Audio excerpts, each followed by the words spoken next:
Sandy says Kelly revealed her secret during one of her many rehab stays, but then retracted it so she didn't have to testify in court.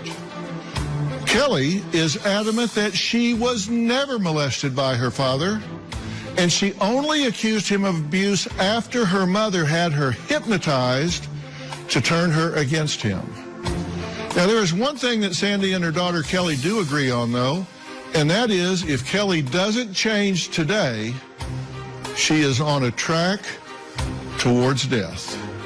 Take a look. Kelly is an addict, and she cannot stop. I can't keep doing this. She gets clean for a minute, and she goes right back out. Kelly's drug of choice is heroin. I'm using heroin every day. As soon as I wake up, I have to get high. Kelly drinks, does heroin, takes Xanax, she smokes pot. For Kelly, it's normal, but for me, it's very shocking.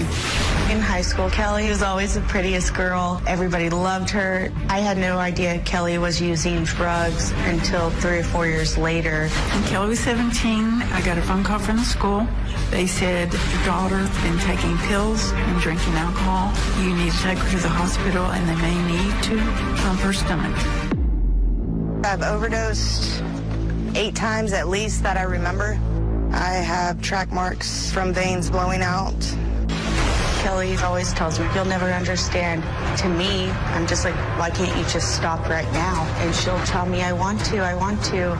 Kelly has been abused, raped, kidnapped. She's been held against her will. I believe Kelly has addiction because of buried secrets she has about her father. I think Kelly's gonna die before we know it. Kelly needs to come clean with her traumas to get clean. Okay. Now, let's talk about what we can agree on first, all right? We certainly agree that Kelly is in a bad way addiction-wise, right? Right. Yes. She's been to 20-plus rehabs?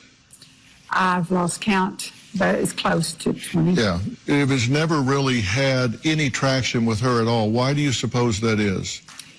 I feel like it's because of all the trauma she's been through, and she's never addressed her trauma. She's never faced her trauma or dealt with it. What do you think? Well, when I've talked to Kelly after she's left a treatment center, she's using that day. Who hypnotized her? Just some psychologist that someone gave us the name of, just to try to draw this out of Some her. psychologist. Was this I a don't know his name. board-certified and licensed professional? Was this a trained hypnotherapist? Was this He someone was. that knew what they were doing? Were they licensed They were licensed. It was, in hypnotherapy? yes, She says she started using real early in her life, like 9 years old. yes. And you raised her pretty much as a single parent until she was 7. She was a little over 8. Yeah. And then you took her to her dad some. When she turned 7, her dad started calling her and wanted visitation. And you allowed that. I allowed that. I'm not saying you shouldn't. I'm just saying that's when you That's started when he started having access to her. Yes, In retrospect, was that a good thing or a bad thing? very bad thing. Okay, and you know that now, but you didn't know that then. That's right. I didn't have a good feeling about it at all, but everyone around me, everyone I talked to about it, said that's her father. She needs to have a relationship with her father.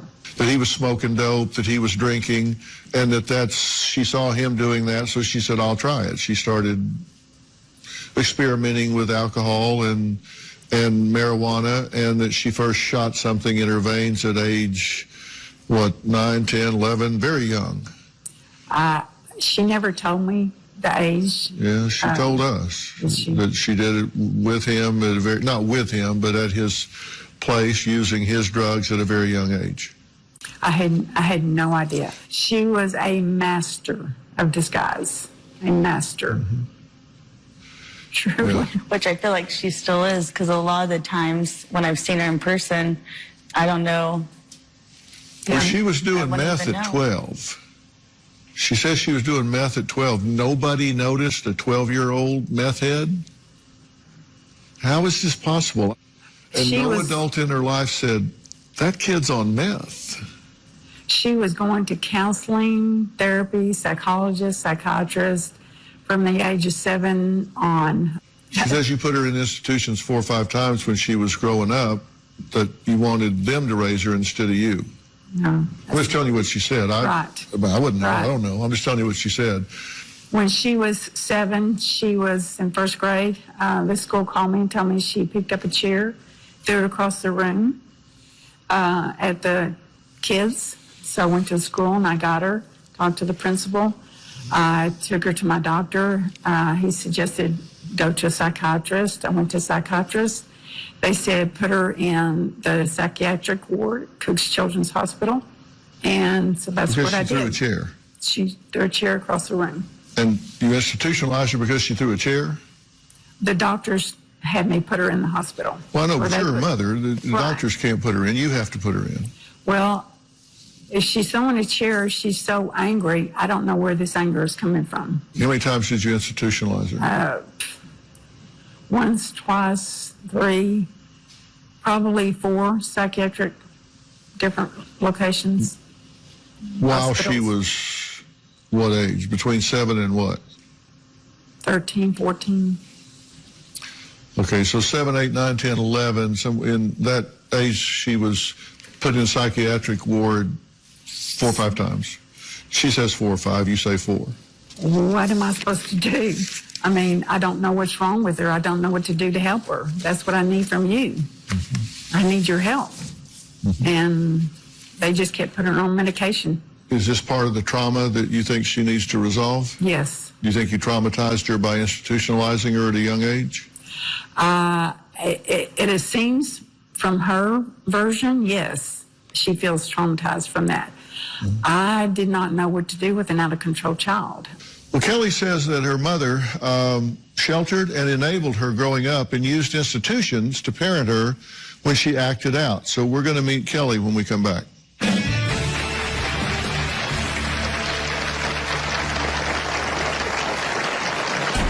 I've been struggling with addiction since I was 8 years old. I almost died from sepsis twice. I was dead on the table. The doctors brought me back to life. It wasn't hard for me to go straight to the heroin. That was the drug that was for me. And later, it's time to put it all out on the table. Did your father molest you or did he not? Tomorrow, a Dr. Phil exclusive. Gabby Petito's parents speak out. New details, new revelations. The first ever sit-down with Gabby's 4 parents. The Dr. Phil Gabby Petito family exclusive. Then on Thursday. His phone saying to kill me. Mom says her daughter's gone from bad Do you want her dead? I was just joking around. to much worse. She like threatened to hit me. I did not threaten to hit you. I did it one time. That's what I said in the interview. That she did. That's not what you just said on the tape. Let her finish a sentence. I want her to get help. I'm giving it to you right now. That's Thursday. Kelly became an angry child at the age of 7. Just after she started her visitation with her father, she would throw things, yell, argue with the teacher, argue with me. I sent her to the psychiatric hospital because she was so angry, but it never helped. I believe Kelly's anger is still present to this day. Well, I'm here with Sandy, Kelly's mother, and Stacy, Kelly's best friend. We're talking about the fact that Kelly has been to rehab almost 24 times, apparently with no effect whatsoever. Kelly says she's been using drugs and alcohol since she was 7, 8 years old. And the theory is that she's been doing it to numb herself from pain. She says she was only 15 years old when she met heroin. And from there, it was game over. Dr. Phil has to know how bad it is to know how he can help me. How's anybody going to help me if they don't know what the real problem is? I've been struggling with addiction since I was 8 years old. I began to see my dad again. I saw that he was drinking, smoking pot, so I started stealing his pot and experimenting with pot and alcohol. 12 years old is the first time I ever shot anything into my veins. This is where it stops tonight, but where does it stop tomorrow? My mom never really suspected anything. I was always either at some kind of practice or with a friend, quote unquote, studying. Growing up in two different environments, I used drugs to kind of escape that pain of how bad they hated each other. Over at my dad's, he would get so drunk and stoned that he couldn't deal with me. When my mom couldn't handle me and my anger, she would send me away to mental institutions. It wasn't hard for me to go straight to the heroin. That was the drug that was for me. In my 20s, I was sex trafficked. I almost died from sepsis twice. One time, my mom had taken me to the hospital. She had gone to get lunch, and when she came back, I was dead on the table. The doctors brought me back to life. I mean, like, what mom wants to watch her child die on the table? Dr. Phil is my last hope. I either take his advice or I die. Have a seat. Well, Kelly, how are you feeling today? I'm okay. I'm a little nervous. I'm surprised, but super grateful I'm here. Tell me about your pattern of heroin use in the last couple of weeks. The last couple of weeks, I've actually been in a detox facility. As soon as I got out, the day I got out, I was shooting heroin again. So, I mean, before that, before the detox facility, I actually overdosed twice within 5 days of each other. What happened? The paramedics came in and they had to Narcan me twice because I wasn't waking up from the first dose. And where were you? It was like an abandoned tire shop that I was in. How did they find you? I have no idea. I mean, I woke up to the paramedics. I guess the guy that I was with had called 911. That was the first time. That was the first time. And then 5 days later, I overdosed again. Okay, so twice in 5 days, you shot up enough heroin to kill you if someone hadn't intervened. Correct. And where are you getting the money to buy this with? That's one thing that I don't know how I've managed is I've never needed money to get the heroin that I needed. They see me coming and they're pretty much like, well, she's going to spend money eventually, so we'll just give it to her now. When they don't give it to you, how do you buy it? How do you get money? I either groom dogs, on the side. I'm a dog groomer, so I'm kind of like an entrepreneur. Like, I always mow a lawn or do something, to earn money. I've pawned my guitar I don't know how many times. I've slept with men. I've slept with women to get heroin. So do you care if you die? Absolutely, I do. I wouldn't be here if I wanted to die. Well, you've been to rehab, you said 20 times. And probably, at least. And you start using immediately when you get out. Why do you go? What's the point in going to rehab? I don't know. I don't have an excuse for that. I don't understand it. Yeah. Okay, well, I have some more questions for Kelly. I really want to know why she made a statement and then recanted her statement to the DA, claiming that her father molested her for 10 years. Her mother seems adamant that it happened. She said it did, then she said it didn't. I want to get to the bottom of that when we come back.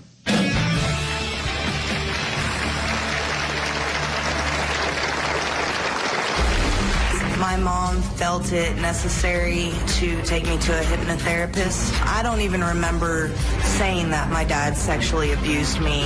I was stunned. She told the DA she would not go in front of her dad and testify. From selling... I've few years after the alleged abuse allegations against her father were made by Kelly, I came across the journals that Kelly had been writing in and the secrets she had been hiding. It was horrific. They haunted me. I had nightmares for years. I did get rid of the journals, but I will never forget the words I read. Well, Kelly says she has no memory at all of her father molesting her and claims her mother only wanted her to believe that because of her hatred for him. When Kelly was 17 years old, she confessed to a counselor that she had been abused by her father sexually.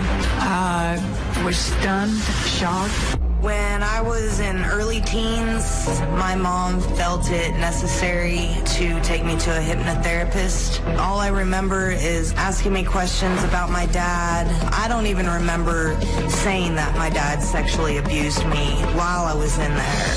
I just know that when I was done and I came out, there were, people that wanted to talk to me about my dad sexually abusing me, and I was very confused. There was an investigation. The district attorney asked her, "Can you tell me your father did not do this to you?" She said, "No, I can't."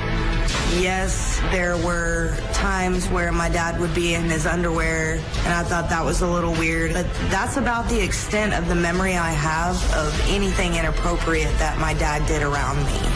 She told the DA she would not go in front of her dad and testify. My mom believes that I keep denying the fact that my dad abused me. I don't believe that one bit. Never have, never will. Okay, Kelly, we're kind of down to the nitty-gritty here. I mean, it's time to just put it all out on the table, and I don't have a vested interest in this one way or the other. Did your father molest you, or did he not? I have no memory of that. I don't even remember that period of time where my mom is talking to the DA and all these other people. I don't even remember doing that in itself. I don't know if maybe I've just blocked it out. I don't know if there are some deeper rooted issues that I need to, look at. I just know that I need direction because I can't keep living like this. Like, I don't want to die from this disease. I don't want to continue using heroin because I can't figure out what's really going on with me. So it scares me, Dr. Phil. It scares the crap out of me, and I'm desperate here for answers. I have no idea what to do from here, but my white flag is up. I don't know what else to do. I don't know where else to go. I don't know who else to talk to. I don't, that's why I was very adamant on saying how many treatment centers I've been to. Because I don't know what will work. Well, your mother seems to be all in on the fact that you have this unresolved trauma in your life and that you're doing drugs because you're self-medicating. Right? And that the big trauma is that you were molested by your father. You've said it happened, and you said it didn't happen. So you've told the story both ways. And I'm just wanting to get that on or off the table. I really don't remember it. Because I personally don't think that has anything to do with why you're doing drugs. I think I know why you're doing drugs, and I'm happy to tell you why. Yes. Okay, let's take a break. When we come back, I'll tell Kelly exactly why I think she's doing drugs, even when she ODs to the point of killing herself twice in 5 days. Tell her exactly why she's doing this when we come back.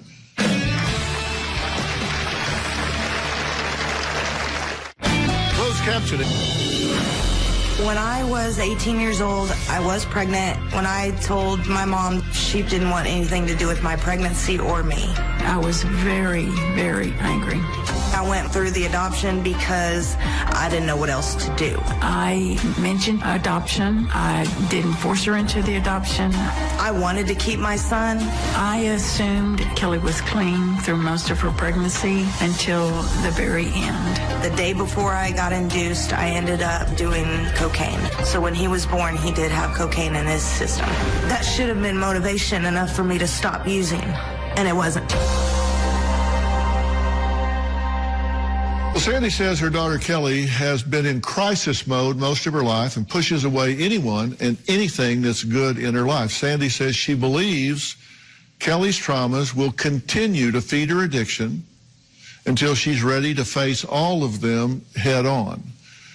Now, that's your theory about this. You're her best friend. What's your theory about all this?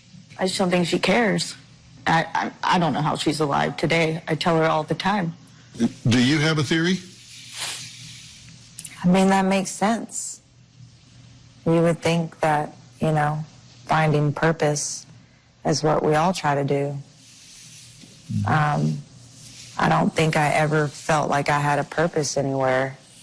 You know, I've learned to play the victim so well and manipulate, you know, my way through this life, and I don't know how I'm alive.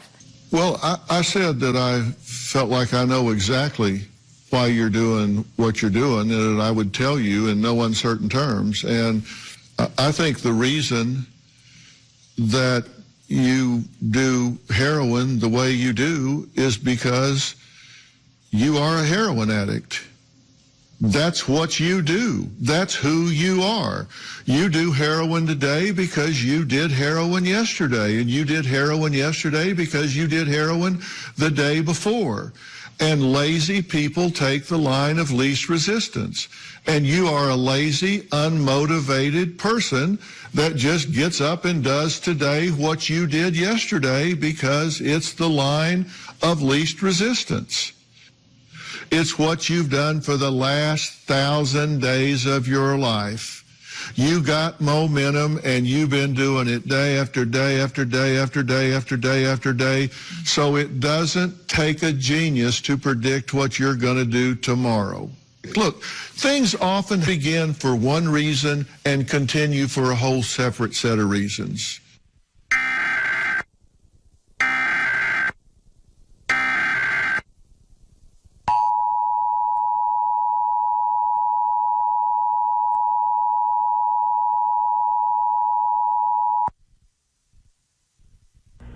From the Georgia Emergency Management and Homeland Security Agency, this is the required monthly test of the Emergency Alert System.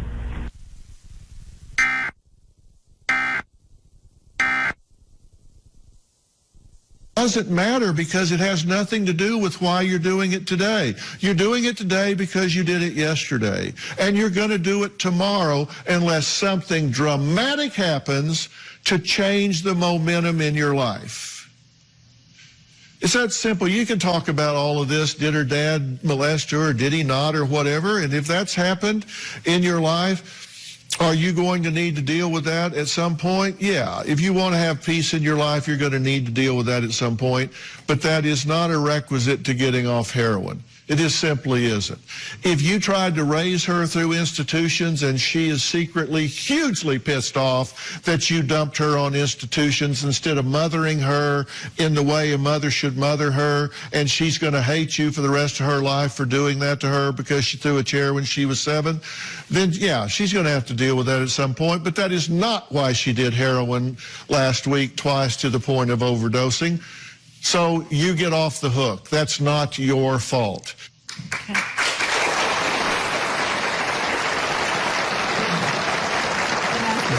Did you screw up as a mother? We don't have enough time for me to tell you how you probably screwed up as a mother, but I suspect you probably did the best you knew with what you had at the time.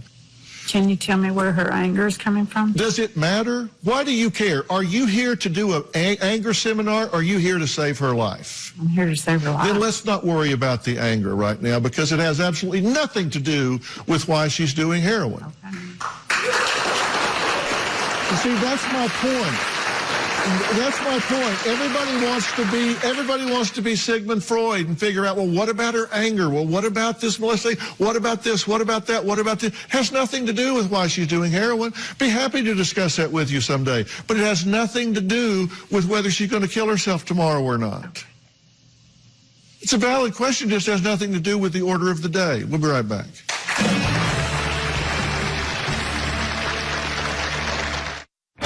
We're in season 20, and we could not do it without you.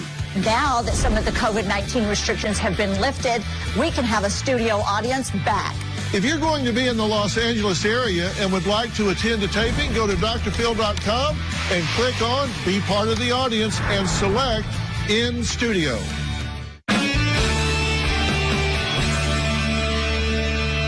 Well, Kelly, here's the question that you've got to ask yourself.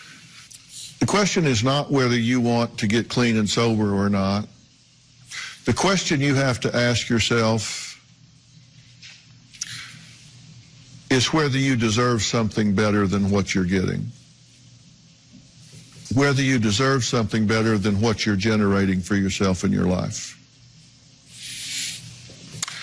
And that begins with a sub-question. And that sub-question is whether or not you can forgive yourself and every other player in your life for everything that has happened so far. Because if you can't do that, then you're going to continue to be stuck right where you are. And unless you can say, you know what, not even God can change what has happened, but I've got to be willing to forgive myself for that. Forgive myself for doing drugs when I was 8, 9 years old. Forgive myself for putting my child in an adoption scenario. Forgive myself for blowing 20 shots at rehab. Forgive myself for ODing twice in 5 days. Forgive myself for not being a giver, instead being a taker with my best friend. Forgive myself for all the things I've done that I am not proud of.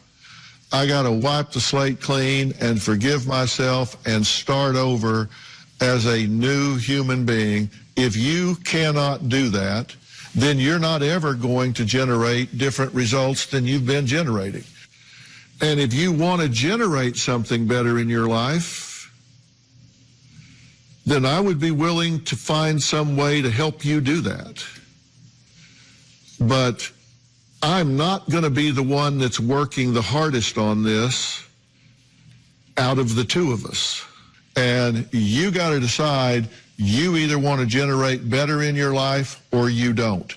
It's not about being clean and sober. It's about first deciding whether you deserve a better trip through this life than the one you've generated so far. And when you make that decision, you let me know. I have made that decision. We'll see. We'll see. You make it sitting in that chair today. We'll see if you say that same thing tomorrow. But you know how to get in touch with me. You let me know. And if you want to generate those results, then I will get you help to do that. And I mean real help to do it. Coming up, my next guest is an elite skateboarder, but he's nearly blind. How does he do it? Well, we're going to find out when we meet him next.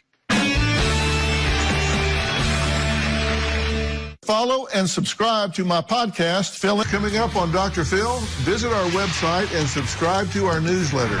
You'll get weekly updates, life strategies, and exclusive video that you won't find anywhere else. Plus, on drphil.com, you can see sneak previews of upcoming shows.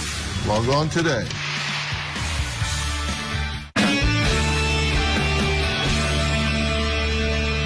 As a young boy, my next guest, Justin, had dreams of becoming a professional skateboarder. But at 8 years old, he was diagnosed with a disease that slowly took away his sight. By his mid-20s, Justin was almost totally blind. But despite losing 90% of his vision, Justin is still pursuing his passion to skateboard. Oh, good. The journey of losing my sight, it was like a roller coaster. I'd be at the park and not be able to do what I did the day before. I was very frustrated, and I decided to give up skateboarding altogether. With skateboarding no longer my life, I was depressed. It took me 2 years to transform back into the person I am today. In my everyday life, I fail at normal tasks. I'm always knocking stuff over. I needed to make my life easier. And now I have help. Hey, Orcam, smart reading. Find total. Total due $77. The Orcam device has helped return my confidence back. Laundry detergent. It makes my life more normal. And now that I have skateboarding back, life is amazing. I'm never gonna give it up again.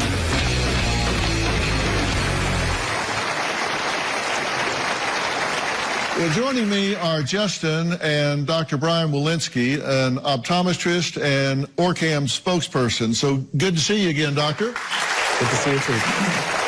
And thank you both for being here. Justin, when you were 8 and told you were going to lose your sight, what do you remember about that? I remember my dad taking it pretty rough, but I was so young that it didn't really mean anything to me yet. It wasn't until later on in life where, you know, simple tasks like reading became a challenge. Right. We saw in the tape at one point you were forced to give up your passion of skateboarding. What was the turning point that got you back out there? Once I realized that I was kind of defining myself by my blindness, once I got past that hurdle of getting, you know, over being like calling myself blind, I was able to just go back to my passion and be me again. Yeah. So what did it mean to you when you got skateboarding back into your life? It became part of who you were again. It meant everything, because every day I had skateboarding back in my life, I felt like me again before I lost my sight. You're going to have to tell me exactly how you do that. Yeah. How do you skateboard? Yeah, it's all about the right tool for the job. So I started out using my cane. Then that evolved into also using audible markers, like sound devices, to let me know where the edge of ramps are, so I don't fall off the edge of the ramp. And then I'll even use rope to like guide me to exact obstacles for like precision. It's a lot easier said. That's a lot easier said than done. We also saw on the tape how an amazing device is helping you change other aspects of your life. So tell me about that, Justin. The Orcam My Eye has been improving my independence by letting me recognize my friends and family, to identifying products, to even reading any text. You show us how it works. Yeah, definitely. Let me show you with this magazine. Hey, Orcam, smart reading. Ready. Start from skateboards. The first skateboard started with wooden boxes, or boards, with roller skate wheels attached to the bottom. Oh, come on. Dr. Walensky, tell us more about this device. This is just amazing to me. Dr. Phil, the Orcam My Eye is the world's most advanced wearable assistive technology for people of any age who are blind, visually impaired, or have reading challenges. You saw Justin use the latest Orcam technology. He simply said, "Hey, Orcam," and then gave a voice command and told it what to read. Right. And do you need Wi-Fi to use the device? Absolutely not. It's a self-contained device. Anyone can use it anywhere. Dr. Phil, to see Justin get back to his passion of skateboarding and add independence in his daily life, that's really what Orcam is all about. You know what a fan I am of this. It's mind-blowing what you guys have developed here. Do you have any special projects that you're working on? Right now, I'm just trying to introduce adaptive skateboarding to anybody with disabilities or challenges in their life. And then we're also working with USA Skateboarding to try to get skateboarding into the 2028 Paralympics. Now you're talking.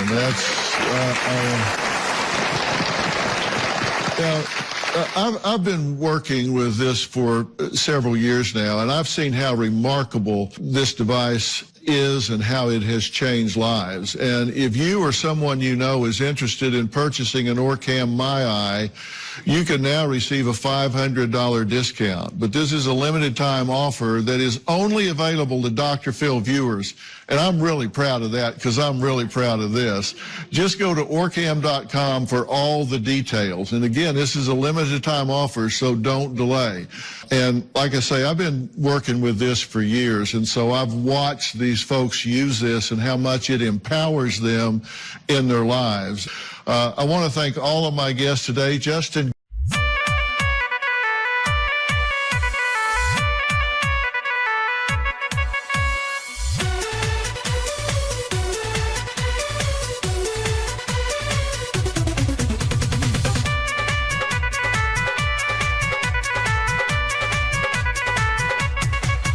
अरे बोला ता चूड़ी कंगना राजा जानिया हो, अरे टूटा ता रोज रोज पिया बदानिया हो, टूटा ता रोज रोज पिया बदानिया, अरे बोला ता चूड़ी कंगना राजा जानिया हो, अरे टूटा ता रोज रोज पिया बदानिया हो, अब हाथ के मेहंदी हमरो छूटत बाटे,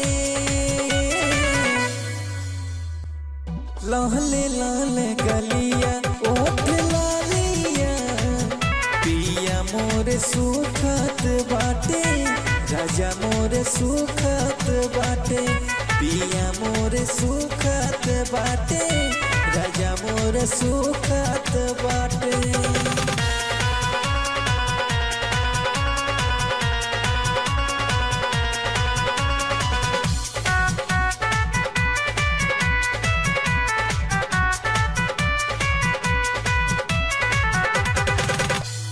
रोआता से जिपे ओढ़ना बिछावना हो, हरे धाके कमरिया खेला खिलावना हो, धाके कमरिया खेला खिलावना, हरे रोआता से जिपे ओढ़ना बिछावना हो, हरे धाके कमरिया खेला खिलावना, हरी छाती से साटी के तकिया बितात बाटे, लाले लाले गलिया ओठ लालिया पिया मोरे सुखत बाटे, राजा मोरे सुखत बाटे, पिया मोरे सुखत बाटे, राजा मोरे सुखत बाटे।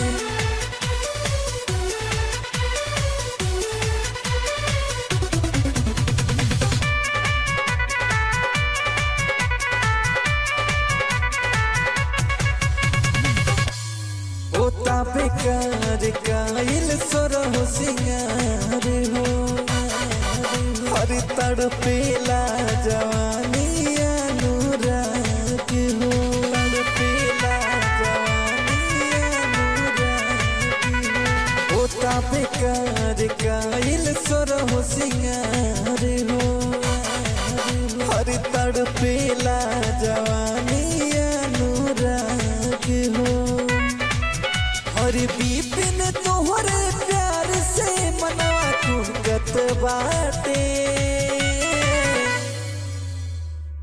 लाले लाले गलिया ओठ लालिया पिया मोरे सुखत बाटे, राजा मोरे सुखत बाटे, पिया मोरे सुख